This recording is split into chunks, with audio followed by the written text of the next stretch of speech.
Welcome to the WA Property Q&A, the podcast where I explore the ins and outs of buying property in Western Australia. I'm your host, Peter Fletcher, and each week I interview local property experts to help you to develop a deep understanding of the nuances of buying property in WA. From market trends to legal considerations, no topic is off limits. But before we dive in, a friendly reminder. While we provide valuable information, it's important to note that nothing discussed in this podcast should be construed as personal investment advice. Always remember to seek the appropriate professional advice for your specific circumstances. Now, let's get started and unlock the secrets to successful property buying in WA. Welcome to another episode of the WA Property Q&A podcast. With me this week, and I'm a bit excited about this, is a real estate superstar, Peter Robertson. Peter is a director at William Porteus International. William Porteus Properties International is our full official title, otherwise known as, hi, welcome to Porteus. Welcome to Porteus, yes. So Pete's a director there, and at a very high level, Pete sold $147 million worth of property last calendar year. Yep. 47 properties, which averages at about $3 million per property. So he sells high-end properties. Tell me a little bit more about yourself, Pete. Okay. That's interesting when you do the maths. I think your maths is spot on. We always look forwards and we very rarely look backwards. So I don't know how much we've written until we get to the end of the year and we run the tally. Average $3 million, it's probably about right. Our bread and butter sits between the $2 to $5 million range typically. Mm-hmm. We very rarely sell under $750, but I've sold a couple of things, for example, in the 400s, which is investment properties for clients who have extensive portfolios. Mm-hmm. And we are very customer centric, so we're about helping the client.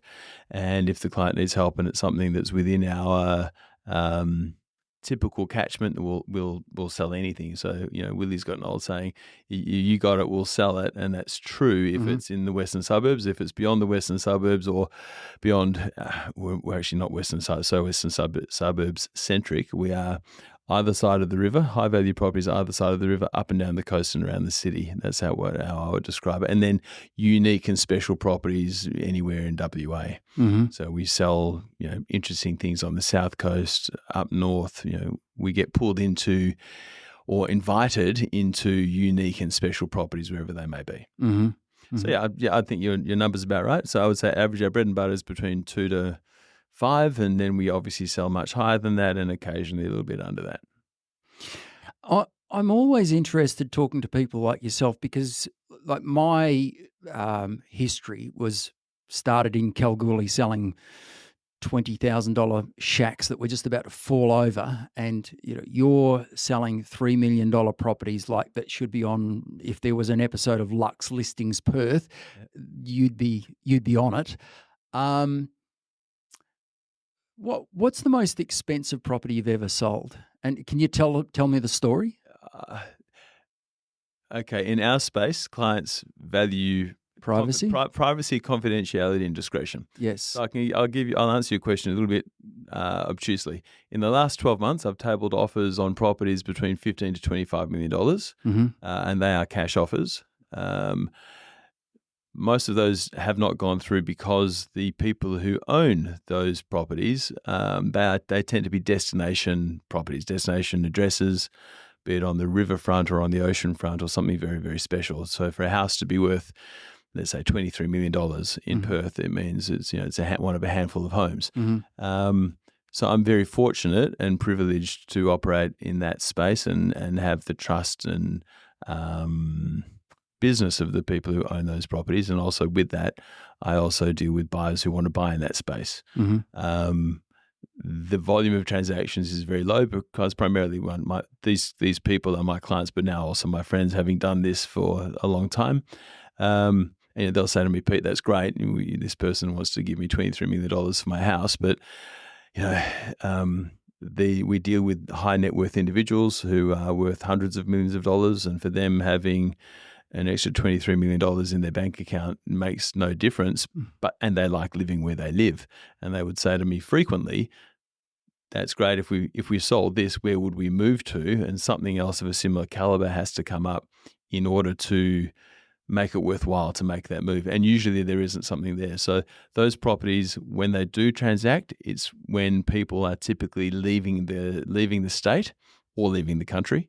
And we deal with a fairly international crowd. So those people, typically own multiple properties. It's not the only house that they own or the only property asset they've got. And they don't want to move if they like living there.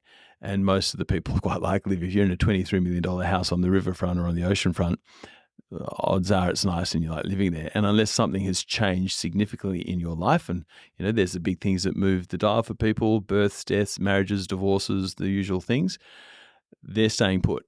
So it's been an interesting year of dealing in that space and trying to find properties for people. I've got a client at the moment that will put $25 million cash on the table, no trouble at all. Not only that, let the person who owns it, or they're buying it off, live there for 6 to 12 months, rent-free, to secure the property. And I'm struggling to find any of my clients willing to take their foot off what they've got, because they tend to think very long-term and they tend to think very multi-generational. So, they might have owned that property for 20 years, or maybe they've only owned it for 5 years, but they have no intention of letting it go. Because also the view and the understanding in the Perth market is that we are one of the cheaper luxury markets in Australia, and they all look at what's happened up and down the East Coast, and that is coming to Perth is building up in a really interesting space, and the expectation is those properties don't go down. So if they're not going down and I don't need to sell them, why should I? So that's the space we deal in. So do you know, in scare quotes, all the top end properties around Perth? Pretty much, yeah. If it's around the riverfront or around the oceanfront, yes. I have a very good client. I've sold properties for him and to him, and he wanted to secure something on the riverfront. And we were talking about it. He has properties in Hong Kong and Perth and other places, fairly far flung. And he was having a hard time over the phone from Hong Kong following what I was saying. And I said, well, tell you what, let's meet at Mrs. Herbert's Park in Claremont, and we'll walk along the foreshore all the way around to Jutland Parade and back down to Steve's. And I'll run through each property and who's got it, with the story behind it, the probability based on that story and the history of its availability, etc. We ran that exercise, and afterwards he said that was an incredible experience, because he calls me the Google of high-end real estate. Wow. Which is a nice compliment from a fellow who's been extremely successful in his time and runs a few extremely successful businesses. So it's nice. So yeah, I have, I guess, depth of knowledge and understanding of that space. Yes. And that's how intimately you get to know the market and the people. Yeah, it's doing the right thing by people over a long period of time, and they watch you closely and, from the sidelines. And I had one of the more interesting experiences in my career, and I want to come back to your selling houses for 20,000 in Kalgoorlie. They were the expensive ones, by the way. I'll go back to where I started, which might be of interest to your listeners. Where was I going with all of that? I lost my train of thought. What was your question? It's that time of the day. It was started out with a comment about how intimately you know your customers. So one of a fellow walked into my office and said, "I'm here to see Peter Robertson, and my name is XYZ, and I don't have an appointment, but is he here?" I saw him sitting. I would just walk past the window. I saw him sitting at his desk. So I came out, and the guy said, "Hi, I've just come to introduce myself. I've been watching what you do for the last 5 or 6 years. You don't know who I am, but my name is XYZ. I'm here to introduce myself because you're my real estate agent. I don't have anything for sale right now, but when I do, I'm going to call you, and I want you to know who this guy is on the phone when he calls you, because that'll be me." And we have quite an extensive portfolio, and we transact infrequently, but when we do transact, it's going to be through you. And that was a fantastic moment in my progression of my career to have that happen. It was a bit surreal actually at the time, and since then I've sold properties for them and to them, and other agents have knocked on their doors and they've said, "No, thank you, Peter Robertson's our agent. Thanks for your interest. Bye bye." And that's a great privilege to have that level of trust, and it comes from, like I said, doing the right thing putting the people first, always playing the long game, not the short game. People say, I get asked, what's your commission on that?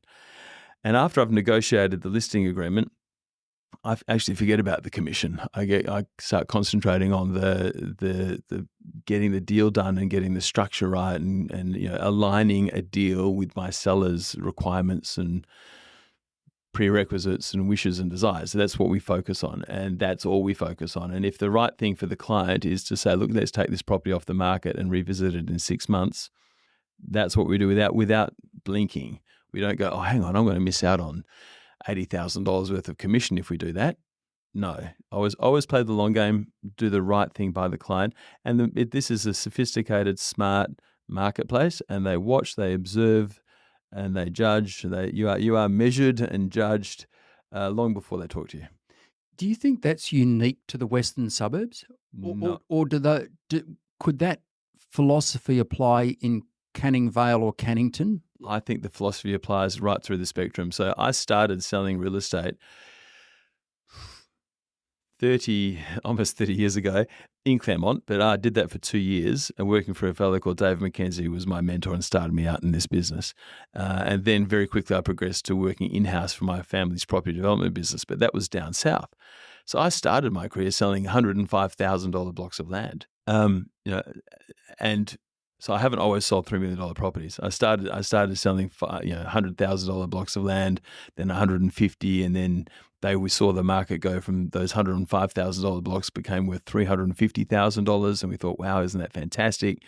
I was running a business on the South Coast where we averaged almost a deal every 2 days for the year, and that was between sort of 2002 to 2006. So I have been in the lower price point, high volume market. And that's probably, to be fair, where I started the depth of my real estate journey. Gave you a good training ground? Gave me a great training ground. And also the people you're dealing with, it was their secondary properties a lot of the time. So you're dealing with, again, smart, successful, nice people who value honesty, integrity, respect, good old-fashioned values. You're there demonstrating by your actions that you're looking after them, you're putting them first, client first, you second, and that just builds up over time. So I think it doesn't matter what market you're selling in, do the right thing by people, be patient, and it will come. Have you ever missed a listing and then either picked it up later or picked up the ongoing business of that family later on? Yeah, absolutely. Some couple of funny stories with that. I had a listing I missed out on. They engaged another agent. They had a bad experience with that other agent. And then I was getting these referral people calling me, asking me to come in and help them. I was saying, what made you call me today? I don't know you. We haven't dealt with each other. Oh, so-and-so referred you and said you were the agent that we should deal with. And they hadn't sold through me. They'd done a transaction through somebody else. And they then sent me all of their referral business. And then when they did transact again in the future, they came to me. And that has happened multiple times. Mm-hmm. It's interesting to see that play out. So in some of the outlying suburbs, you hear about agents losing listings over, it might be $1,000 or $2,000 in commission. Such and such will do it for 1.6% and you're at 2.2 or, and it's literally pennies. Yep. Does that happen in the Western suburbs? Yes, the pennies are larger, but yes, it does happen. We always have an attitude. We're not the cheapest agent. I don't want to be the cheapest agent. The cheap comes dear, to quote my mum. She's German, so it loses a little bit. Cheap comes dear. Cheap comes dear. Yeah. Okay. The cheapest deal and the best deal are never the same deal, right? Or the cheapest anything. The cheapest car is not the best car. The cheapest food is not the best food. The cheapest desk is not the best desk. So the cheap and best don't go together on the same subject in the same sentence, right? They're always separate. We aim to be the best value for money. So I say to a client, well, if I might cost a bit more, but if I can end up with a higher sale price, I'm a master negotiator, And through that process, and I can role play that with people to demonstrate the skill, that will move the dial on the end result significantly, because a few universal principles, Pete, and it doesn't matter whether you're selling in Kalgoorlie or Dalkeith, Peppermint Grove or Cottesloe, that I really need to eat that banana for your podcast, didn't I? I said to anyone listening, I said to Pete, this is a bad time of the day for me because I've been non-stop meetings until this afternoon, and I'm hitting my lull. But I actually feel pretty lucky to have you on board, to be honest. When you asked me, I thought if anybody listening, I've been mates with Pete for a long time. So when you said, will you come do this podcast, I was delighted to I've cashed in all my credits here. No, not far from it. But the cheapest doesn't come isn't the best. We don't want to be the cheapest, nor are we interested in being the most expensive with the best value for money. So if I can negotiate to a point where you have got a significantly higher sale price and it's cost you an extra, maybe 0.2% or 0.3% to use me, the actual end result is more money in your pocket at the end of the day. So I've actually been the cheaper agent. Yes. So if you use a cheaper, you're the better value. I'm a better value. So if you use this cheap agent who can't negotiate their way out of a wet paper bag and will fold at the first opportunity because they're hungry to close the deal because they're only thinking about themselves, and they'll say you need to take this deal and put fear into your heart as a seller that if you don't do this, this is the first deal is the best deal. Sometimes it is, but it's definitely not always the case.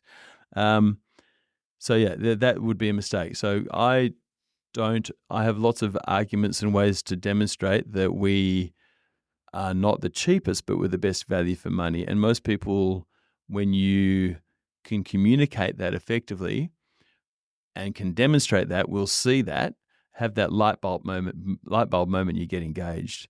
So if you're negotiating only on fee, you're missing something. Yeah.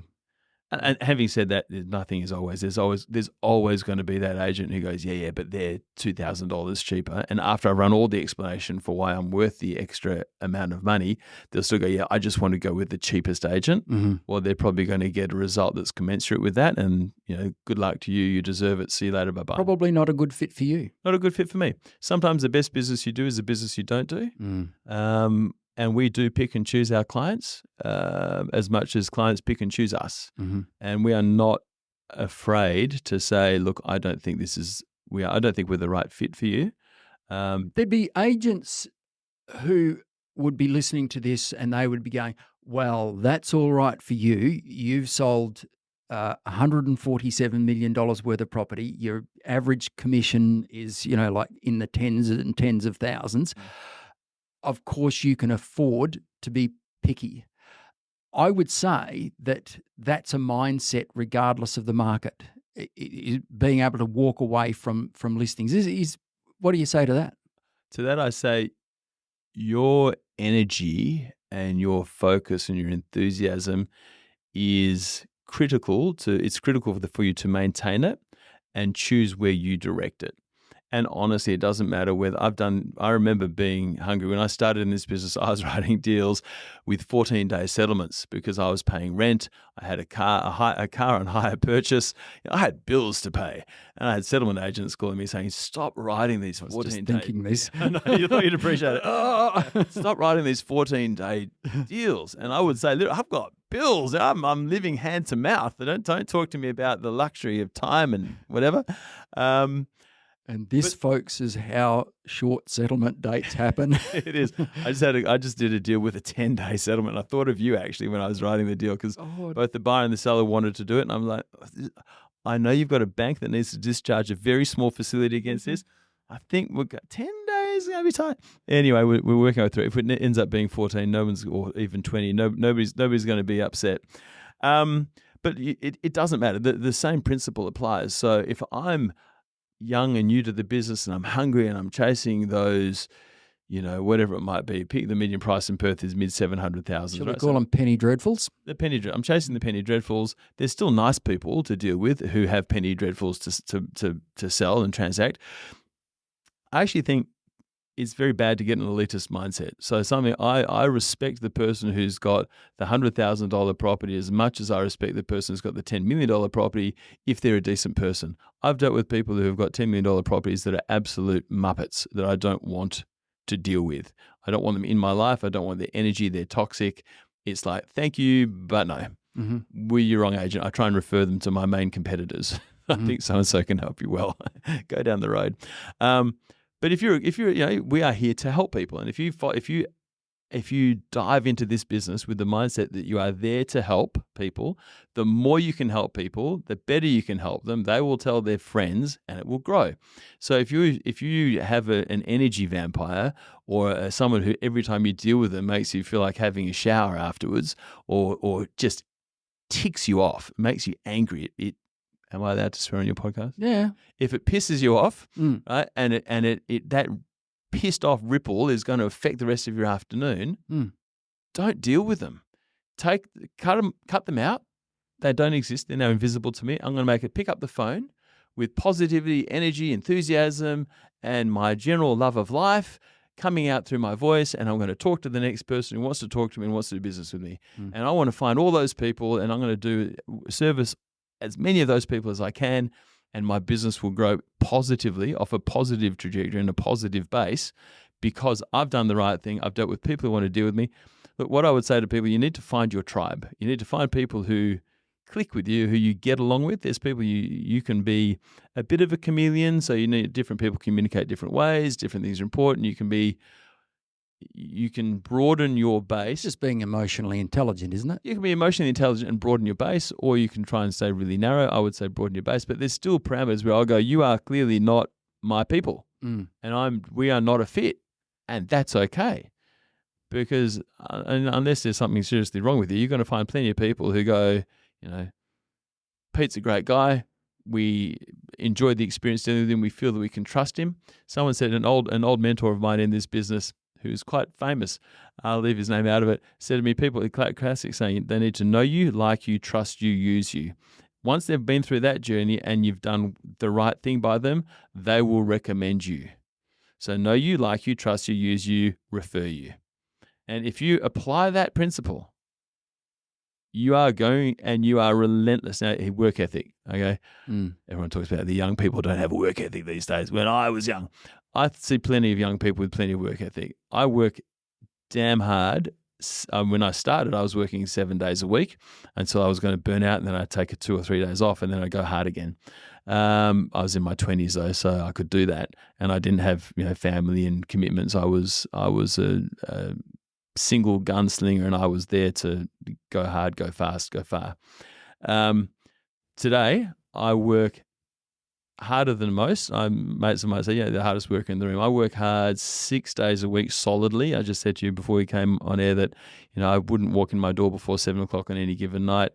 Work-life balance I don't believe in it. I think it's work-life flow. Everything flows around everything. I'm now a father with 2 little boys and a dog.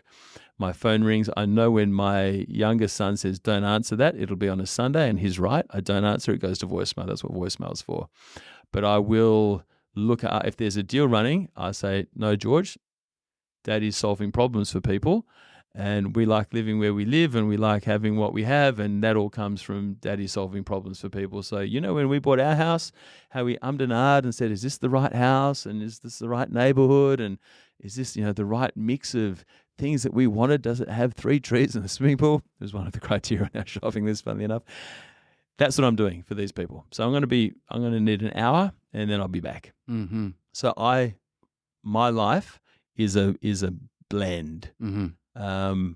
I'm a bit like you. I get up very early in the morning to get the exercise out of the way because nobody typically wants to talk to me at 5 o'clock. But you would be amazed how many messages I get from clients between 11 p.m. and 4 a.m. Yes. I get a bit of a kick, a bit of joy out of responding to them at 5 o'clock in the morning.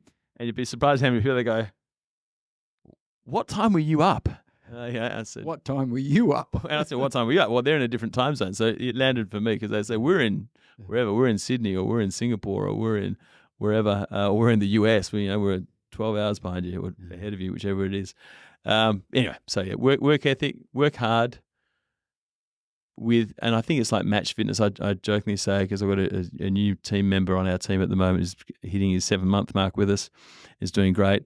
And it's match fitness. So I can go longer and harder than most because I've been doing it longer and harder than most. Yeah.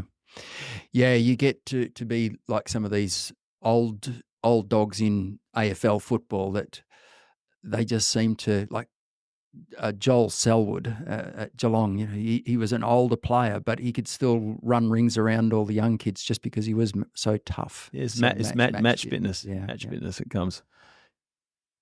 Tell me, Pete, scripts and dialogues, Mm-hmm. where do they sit in your world?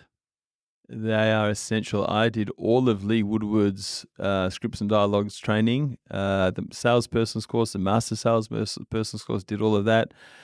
Josh Fegan, brilliant scripts and dialogues trainer, knows what to say. What was Lee's book? What to Say and When to Say It was something I consumed very early on.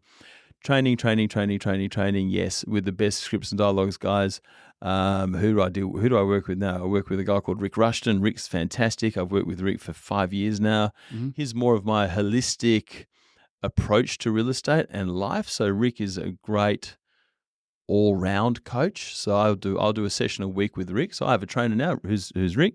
Mm-hmm. I work with Ryan Thompson, Real Estate Brilliance. I'm doing some work with Rhino at the moment. Ryan and I are old mates, and when I brought on a third member to the team, I said, Rhino, you've got the structure for this.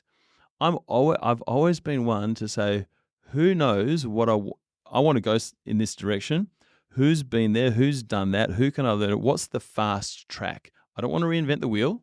So I rang Ryan. I said, Ryan, I don't want to reinvent the wheel. I know you've got a structure for this. I want it. How much? Mm-hmm. Engaged Ryan. We're doing that. We're working through it. It's going brilliantly. So working with Rick, working with Ryan. As I said, Josh Fegan, I think one of the best coaches in Australia. Lee Woodward, Tom Panos. Tom's great. Tom's really... I was a late comer to Tom and his real estate gym until I saw him live. I saw Tom live in an audience and he role played a bunch of stuff. And I was like, wow, you've got great dialogue. Mm-hmm. Great dialogue. I'm now going to suck everything I can out of your brain and assimilate it into what we do. So there's just a smattering of, I think, some of the top coaches mm-hmm. And dialogue trainers in the country. So my dialogue training is ongoing every week. You might say, look, he sells $147 million worth of property and all of that. You know, I want to double what we're selling. So if I can sell twice as much, I've had growth on growth every year for the last 4 years on the volume of deals that we do. And I have never stopped training. I've never stopped learning. I've never stopped pushing the envelope. So I would encourage everybody to think about that.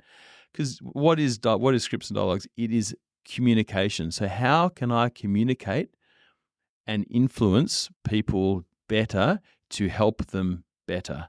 If I can communicate with less distortion from what I have in my head to what you have in your head, I've got to use my words and my language, my body language and all of that, my communication to you to get that across. If I can do that as efficiently as possible and as effectively as possible, it's better for me and it's better for you. Because let's go back to principle number one. I'm helping people. So if I miss something, or if I see after the event that the client has, let's say, made a wrong decision, that's got to be to some degree on me, because maybe I should have communicated something along the way better to help them arrive at a decision that would have been a better decision for them. Mm-hmm. So scripts and dialogues, that's all over it, across it, and think it's very important. An objection to it, people go, but I want to say it that's not how I say it, or I don't use it in my voice. Yeah, you need to evolve how you speak and how you communicate for it to be more effective. Mm-hmm. Learn, never stop learning, never get to a point where you think I know it all. And with that, if you take those scripts and dialogues and then you run them through your own unique filter of your personality and how you naturally communicate, lean into your strengths. I'd also say to people, work out what your strengths are and lean into them and try and mitigate and neutralize your weaknesses, but don't try and ever make your weaknesses your strengths, because they're not going to ever become that. Then you're going to communicate better, and you're going to use the core of those scripts and dialogues. Like my very first one was Lee Woodward's program, and I thought, God, that's a great way of saying it. And do I say it exactly like Lee would say it? Probably not. But do I say a version thereof? 100%. So you're a naturally very confident person, and you come across as being you're very, very confident, relaxed, and capable. But I detect in what you're saying there a really strong undercurrent of humility, because in order for you to approach training, you need to have a level of humility to recognize that you don't have all the answers. Yeah, it's a good point. Interesting point. Never thought of it that way before. I always I'm hungry. I'm still hungry. I think Steve Jobs saying, "Stay hungry, stay curious, stay hungry." Right? Bless him. There's a few great people from recent history. The old Nike slogan as well: "Just do it." I love that. Just do it. Stop the blah blah blah and just do it. Everything else is the bullshit story you're telling yourself and an excuse. So just do it. But the stay hungry. I want to grow. I've grown from writing $200,000 worth of comment a year to, over $1.5 million worth of comment a year. That didn't happen by me repeating the first year again and again. I was hungry then. I'm hungry now. I see people I have mentors in this business, or people that I look up to, who are writing $3 million a year. And I think if they can write $3 million a year, I can write $3 million a year. I just need to work out how. And I need to, this is a great one from Rick Rushton. It's not time management, it's choice management. So I manage my choices, which means I choose what I say no to as much as what I say yes to. And I pursue excellence in the things that we say yes to and how we can do it. And if the better I can do that and the better my team can do that, the more people will gravitate to us. I mean, we've seen in the market in Perth that, falling volumes, I think it's what are we down to? 3,600 listings, historical lows. And there's a bunch of people walking around going, a bunch of agents walking around going, there's no stock. There's no stock. How are you doing? There's no stock. I'm being pushed down on commission. No, we are listing more than we've ever listed. Our phone is running hot. We are appraising like fiends. We're listing like fiends. We're launching. We're selling. We've sold. I think we're going to try and sell 4 properties this week, and it hasn't even hit Australia Day yet. Some people go, the market doesn't come back till after Australia Day. Fantastic. Stay on the sidelines, stay asleep. We're cutting your grass and we're eating your breakfast. So I'm ruthlessly, you might get from that, I'm ruthlessly competitive. But I guess when you say I'm humble, I don't know everything. There's people who are better than me, not many. But I want to. There's that confidence coming through. But it's yes, you've got to be. Okay, great saying from my brother. My brother Sven Robertson is also a real estate agent, so shout out to my bro, who I love dearly. We're very close brothers. We used to be in business together when we were down south. He's specialising now in project selling, so he's probably one of Perth's best project sellers. As he says, what's he saying? He sells Toyotas and I sell Bentleys or something like that. So he's in the volume market. But he said people want to deal with someone, and this is a key, a bit of gold, a gold nugget, if you like. People want to deal with someone who is confident, relaxed, successful, happy, but focused and knows their stuff. Right? That's that person. If you imagine that person, someone who's confident, relaxed, happy, busy, not flustered, but moving fast and self-evidently knows their shit, that's who you want to engage, right?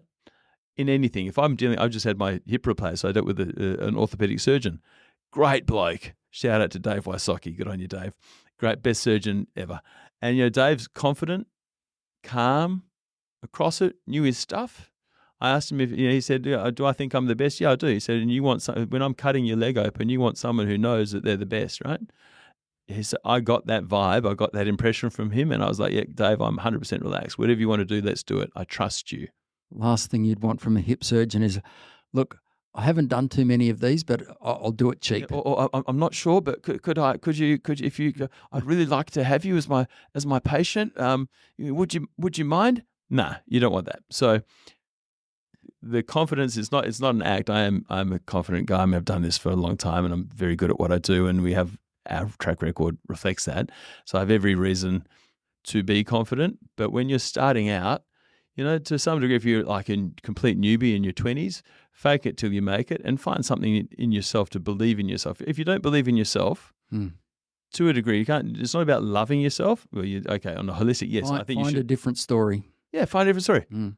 If you don't like yourself and believe in yourself, what do you do? What business do you have asking someone else to? Mm-hmm. So trust yourself, back yourself, like yourself, believe in yourself, and without being cocky, without being an arrogant little shit, and people will feel that. People pick that up and they go, it's good. Tell me, how are buyers getting their name on a title in your neck of the woods, in your sphere? Like it seems to me that it's really hard to get your name on the title. It's hard to be the top of number one offer in just about every purchase. Yeah. How are they doing it in your neck of the woods? Look, I often say to people, if you want to own this property, you need to be prepared to pay a little bit more, at least something more than the person standing next to you, or they're owning it, not you. Mm-hmm. That is understood. So the deals that you see, I think it's important to remember that and it doesn't matter whether I'm in Canning Vale, Armidale, Rolly Stone, or Peppy Grove. The person who's on the title is the person who's prepared to pay a little bit more than the person standing next to them. So then what's my involvement there with as an agent? Work out what people want, why they want it, what's important to them. And I often say one of the strongest skills an agent can have is the ability to position and then reposition an opportunity such that the right people can see it, usually thank you for helping them be that guide, and secure it. So look, there's lots of people running around. Perth is a very wealthy town, so there's a lot of people running around with plenty of capacity. But there's a limit as well. I mean, I deal with people. I've got one at the moment, a $2.6 million deal, and they're tapped out at 2.6. They're stretched. They would have liked to have spent 2.4, but they're happy to spend 2.6 because they've worked out that this is the right opportunity for them. They might have missed out on a few times, and they've gone, right, we've got to go that little bit more, get a little bit uncomfortable, stretch ourselves to secure the right place for myself and my family. And that's what people do. So we help them make that decision, and we find who rises to the top of the heap. The worst thing to do in this market is chase the market as a buyer. You need to decide when you're going to buy.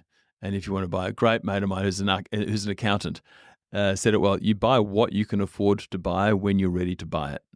And I would use that advice. And right now, I mean, I deal in a world, and ourselves as well, when we bought recently, changed houses again, and mortgage brokers are going, it's fantastic, we can lend you all of this money.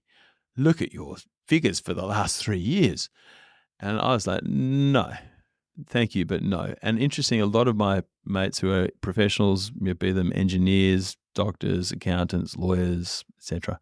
So, educated, smart, switched on cats won't go as far as banks and mortgage brokers would encourage them to go. So they go, no, we're not debt adverse, but we're not going to stretch ourselves to reach for the highest value property that we can reach for, because there's some, you've got to balance risk and reward and all of that. So it's interesting to see that happen, because you don't forget, banks want to make money from lending money. They make money by lending money.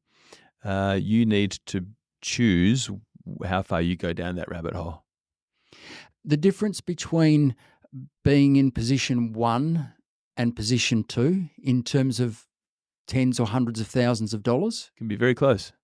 It can be close. Can it also be a big difference? Can be. Okay, to give you an example, on a property I sold for $5 million last year, offers started coming in at 4.8. And then it ranged from 4.8 to 4.9, 4.9, something like that. We run a transparent as possible multiple offer process. I'm not going to tell you what the other offers are because I can't, but I can tell you, I can give you a guide. And the 3 key elements of an offer: price, timing, terms and conditions. They're all in the mix. And what can we do to improve your offer? And occasionally I get people go, improve for who? Improve for the seller, improve for me. What can we do? And they'll spread. On that instance, 2 offers stepped up and went to $5 million cash unconditional, and the other person said, "No, I'm not budging off 4.8. That's it." So it can be a couple $100,000 in the mix. I sold a property for $6 million, and offers started coming in on that at 5.4 through to 5.7, so quite a big spread. and then it all zeroed in and narrowed down, and there was a few people who fell away in the mid-5s and a few people who stepped up to the high 5s and one person who pipped everybody at the post by going, okay, tell you what, I'll go to 6, and they was a successful purchaser.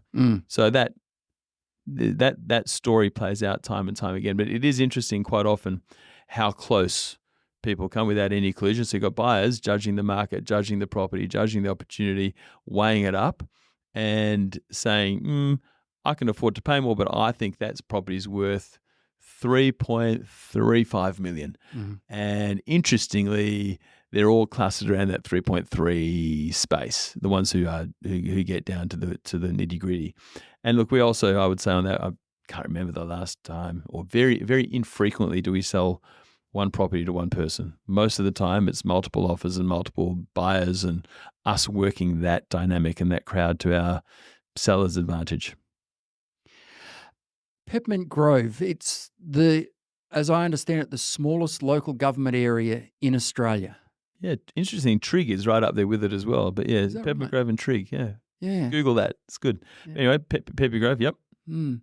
And it strikes me as having zero bad streets. Would that be right, or is there a good and bad section of Peppy Grove, or a more favoured section of Peppy Grove? It's always the river end of those streets is more favoured than the non-river end. So on every street, there's still definitely a preference for people to have a north-facing backyard. So that's a real thing. They'll pay more. The same property on either side of the same street, you'll get more for the one with the north-facing backyard than the south-facing backyard.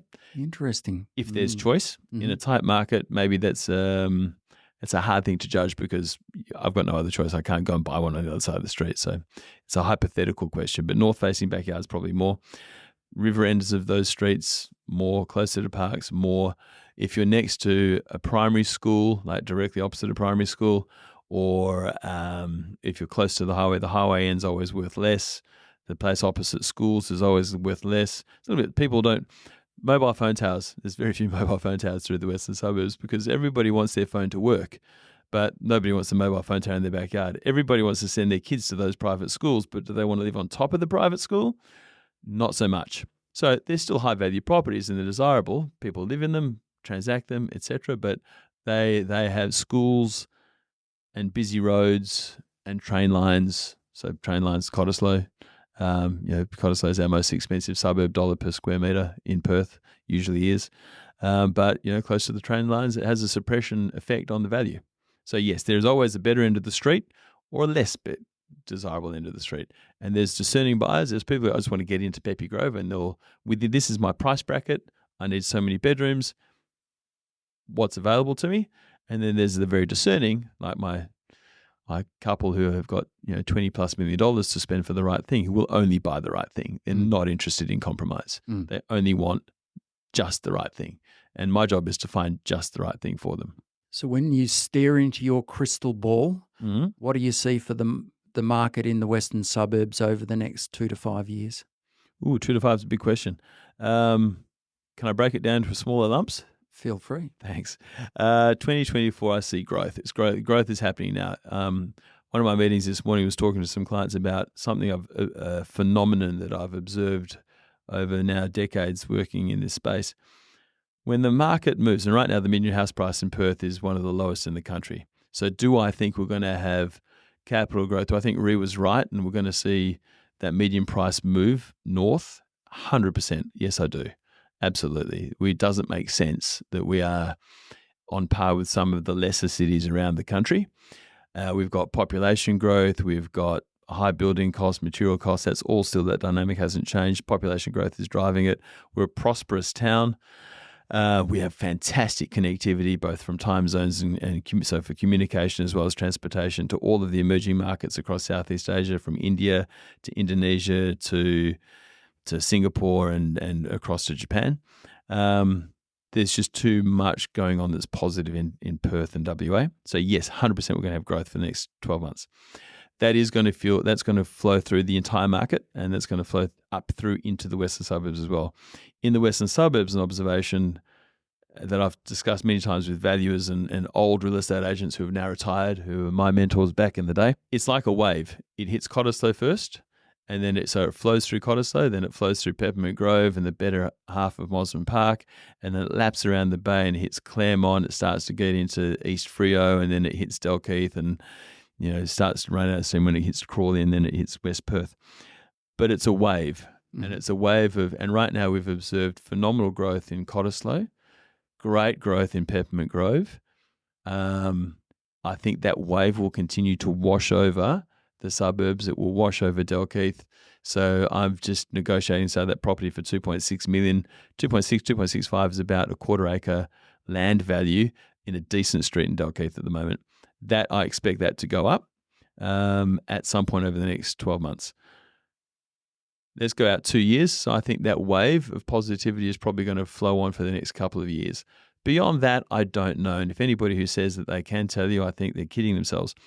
That is tempered by a few big global things. So there's more wars going on at the moment than there has been in recent times.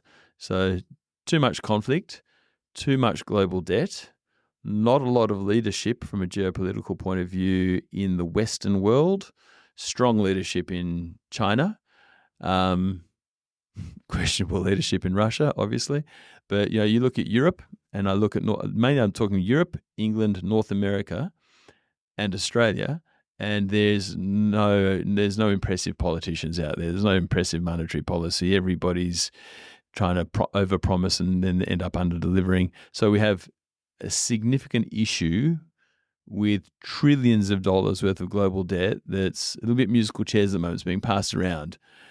What happens? Do I foresee that at some point there has to be a correction of some kind? Now, that doesn't necessarily mean property prices crash. It might mean, we forgive debt to these people, or we're going to reset the board. Mm-hmm. So the board, I think, is getting to a point that sometime in the next 5 years it needs a reset somehow. I don't know what that reset's going to look like. But Australia is a great place to live, and Perth is a fabulous city to live in. And I think right now what we're seeing with the geopolitical unrest in Europe, maybe some concern in America about the upcoming presidency elections. There's more elections happening globally this year than historically there's ever occurred. Interesting little fact. Subscribe to The Economist, guys, and read it in the morning. So that all has to play out somehow, and I'm sure that it will. I don't think interest rates are. I mean, I remember as a kid, my dad's a property developer, when interest rates went to 18, 19%. And he said to his business partner, "How are you sleeping at the moment?" And his business partner, who's a retired senior lawyer in this town, said, "Like a baby, I sleep for an hour, then I wake up crying, and then I go back to sleep, then I wake up crying, and then I go back to sleep." Right? So, and I talk to the old guard that I deal with, and they all remember interest rates being in the teens. Everybody freaking out that interest rates got off 2.5%. I mean, really, people, look from a historical context. When they say interest rates are at historical lows, you've got to budget on that going up. I remember when interest rates were 6 to 8%, common as mud. That was how it was. Property was going up at about 10% per annum, something like that. And happy days, apples. So I think I felt sorry for some of the young people who geared up into mortgages and didn't get any advice and thought it was going to stay at 2.9% forever and freak out when it goes to 5.5% or 6%. Yeah, that was an unrealistic expectation. So I'm waffling. I'm going to finish off with a lighthearted question, and you have to answer it. Okay, hit me. You've seen Lux Listings Sydney? Yes, I have. If we had Lux Listings Perth, who plays Gavin Rubinstein? Oh, look, there's a good question. Gavin's a little powerhouse of an operator with a heck of a team. Who replaces Gavin Rubinstein? You want me to tell you that it's going to be me. To be fair, of the male agents in the western suburbs, I'm probably Gavin, yeah. And there'll be Deline. There's a few female operators to choose from who are all very good at what they do. They're my fierce competitors. Pick one. Oh gosh, somebody with a bit of personality. Somebody with a bit of personality in the western suburbs. It'd probably be my friend Jodie Fuster and arch rival Vivian Yap Yes. would be in the mix. My colleague Olivia Porteus, she's an amazing operator. I love Liv. She's a mother of 4. She matches me stride for stride. One amazing operator as well. So yeah, Olivia would be in the mix, as would those other 2. Well, I think we've got to get this show out of the off the ground here, Pete. Mate, this has been awesome. It's now nearly 2:00 when you just about fade away. Lovely to chat with you. It's been a real eye opener. And it's not often people get to listen to a legitimate, like, high performance real estate agent explaining, like, being so open with where you're at and what you do. And it's been greatly appreciated, you spending some time today. So that's all we've got time for you for on this week's episode. Until next week, this has been Peter Fletcher with the WA Property Q&A podcast. And that wraps up another episode of the WA Property Q&A. We hope you found our discussion valuable and gained some valuable insights into the world of property buying in Western Australia. Remember, while we strive to provide useful information, it's crucial to consult with the appropriate professionals before making any investment decisions. Don't forget to tune in next week for another exciting episode where we continue to unravel the mysteries of the WA property market. If you have any questions or topic suggestions, feel free to reach out to us. Until then, happy property hunting, and remember to seek the right advice for your personal circumstances. Thank you for listening.